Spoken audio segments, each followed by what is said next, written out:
Then Moses stretched out his hand over the sea, and all that night the Lord drove the sea back with a strong east wind and turned it into dry land.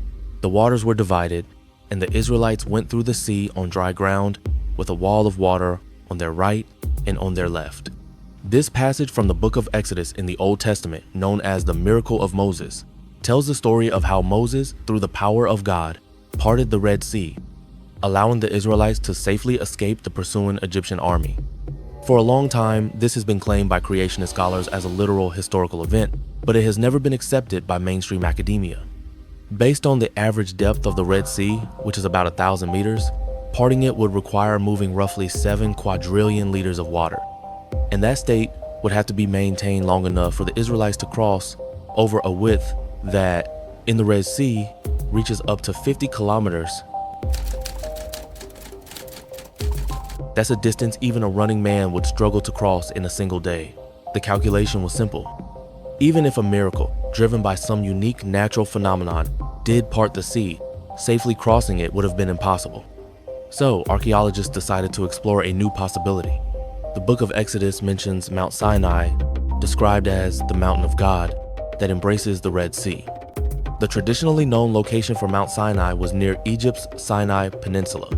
However, this was merely a location arbitrarily chosen by the Roman Catholic Church based on biblical interpretations. This led scholars to hypothesize, what if Mount Sinai was in a different location than previously believed? Could the miracle of Moses have happened then? Because the Red Sea is so vast, the specific location of the miracle would vary wildly depending on the true location of Mount Sinai. While searching through records, the scholars found something strange. In an old region inland from Saudi Arabia, across the Red Sea from the Sinai Peninsula, they discovered place names like Wadi Musa and Bir Musa. Translated from the local language, these names mean Valley of Moses and Well of Moses, respectively. Scholars hypothesized that the origin of these names might stem from the biblical story of Moses, and they proposed that Mount Sinai could be in Saudi Arabia, not the Sinai Peninsula. Then, in the Gulf of Aqaba, a different arm of the Red Sea between Sinai and Saudi Arabia, they discovered a location with geography that could have allowed for the miracle. The place was an area called Nuweiba, a coastal region whose name in the local dialect means waters that part.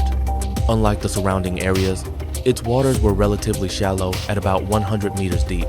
A strong east wind constantly pushing the seawater had caused sand to accumulate and deposit, forming a unique underwater land bridge.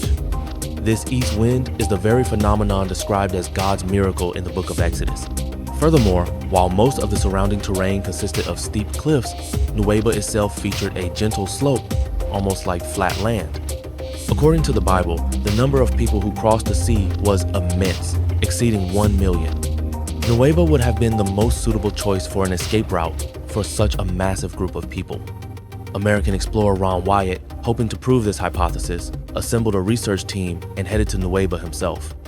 While surveying the area, he discovered Phoenician-style stone pillars on both sides of the presumed crossing point, as if marking the location. Believing this gave the hypothesis high credibility, he continued his investigation by diving into the waters off the coast of Nuweiba to secure more evidence. As the scholars had predicted, the water there was relatively shallow, and thanks to the unique natural environment, the seafloor was raised, creating what looked like a path beneath the sea. What was even more surprising was that Ron and his team discovered what appeared to be fragments of chariots in the sea. In the footage filmed by the divers, there were strangely shaped corals commonly observed in the area. These corals seemed to have formed over a long period on top of artificial structures. After tracing their original shape, it was presumed with high probability that they were chariot wheels. Among them, there was even a chariot wheel that appeared to have 8 spokes. The 8-spoked wheel was used only during the era of Ramesses II in Egypt, that is, the time of Moses, making it a crucial piece of physical evidence. Because the Gulf of Aqaba is geographically very far from Egypt, there was no other plausible reason for Egyptian chariot wheels from that era to be found there. He jammed the wheels of their chariots so that they had difficulty driving, and when the water returned to its normal state, the Egyptian army could not escape the returning waves and was swept into the middle of the sea. Could these be the remains of the Egyptian army that pursued Moses thousands of years ago? Scholars from the U.S. National Center for Atmospheric Research argued that all of this could be based on scientific principles. They explained that a strong east wind blowing from the Saudi Arabian inland deposited sand off the coast of Nuweiba over a long period.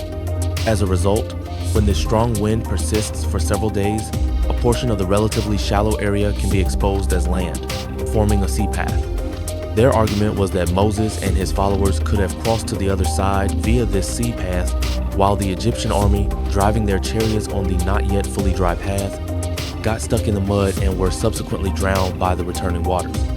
So, could this truly be the place where the miracle of Moses occurred in the distant past? However, many other scholars argue that all of this was mere speculation. They cited several points. No matter how shallow the water, parting it would require a super typhoon with winds over 100 kilometers per h. Also, besides the supposed chariot wheels, no other contemporary Egyptian or Israelite artifacts have been found. Furthermore, the alleged chariot wheels cannot be salvaged due to government policies, making it impossible to confirm if they are genuinely from Egyptian chariots built during the time of Ramesses II. To make matters worse, the Saudi government, being predominantly Islamic and not welcoming of this Christian-based hypothesis, has prohibited external investigations in the Nuweiba area, making further research difficult. Thus, as time passed with no progress, a new, shocking hypothesis about the miracle of Moses emerged. Albert Lynn, an explorer with National Geographic, met with biblical archaeologist Stephen Mosher while tracing the path of Moses from the Bible. During their meeting, Stephen posed a question to Albert, and it was a startling idea that would shake the very foundations of the long-standing debate over the miracle of Moses. Stephen suggested that they needed to consider the possibility that the Bible itself had been mistranslated from the start. He explained that if the original Hebrew word Yam Suf was translated correctly, the sea Moses parted shouldn't be the Red Sea, but the Reed Sea. This was a shocking assertion. It suggested that all the hypotheses and historical debates up to this point could have been just a misunderstanding, all caused by a single mistranslated word.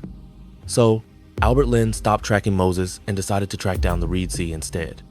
And he found a clue at the Karnak Temple, an ancient Egyptian temple in Luxor. On the walls of the Karnak Temple, there is a massive mural. It's a depiction of the military campaigns of Pharaoh Seti I. Seti I was the father of Ramesses II. This means the mural was painted during the same historical period as the biblical Moses. The mural depicts the coastal landscape near Egypt at the time. Among these scenes is a terrain that looks like a massive river or waterway. The interesting part was the abundance of reeds depicted around the river. This presented a new possibility. Perhaps Moses and his followers mistook a large branch of the Nile River, surrounded by reeds, for a sea. Albert searched for the current location of the Reed Sea from the mural, and his research revealed it to be Lake Manzala, a large lake in the heart of the Nile Delta. Lake Manzala is so vast that it can easily be mistaken for a sea at first glance. And historically, it has always been a lake surrounded on all sides by reeds. Could it be that long ago, Moses crossed not the Red Sea, but Lake Manzala? Albert began searching for additional evidence to support this theory. While combing through ancient and medieval documents that mention Lake Manzala, he discovered a remarkable record. It was a diary entry from 1882, written by a British Major General named Bruce Tulloch. We began to set up camp with the troops near Lake Manzala, but we soon had to stop our work because a fierce gale began to blow from the east. When we went back to the lake the next morning, Lake Manzala had vanished without a trace.